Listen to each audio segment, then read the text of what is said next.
understand what this life is about, what price life is placing on what I want. It takes sometimes a moment that I should really take time to myself, see what do I want from this life? Do I want to make it to Jannah? What is the price? What is the price I have to pay to make it to Jannah? Keep saying, oh, later on I'll start praying.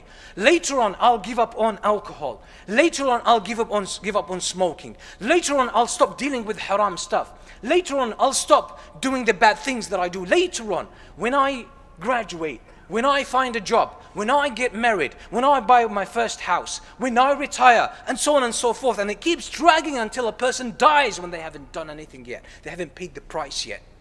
Don't fall into this. Ask yourself, what's the price for paradise? What is it? And then ask yourself, am I willing to pay it? Am I willing to pay it?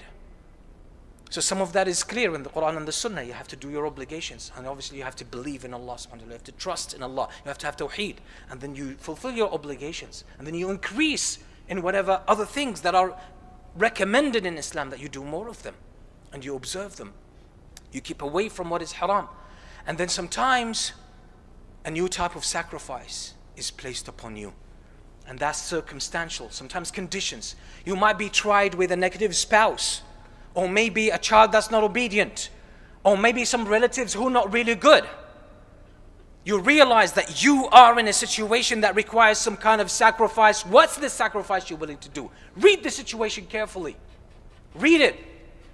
Study it carefully. Seek advice and counsel. And then see what kind of sacrifice I can make in order to get the best out of this situation.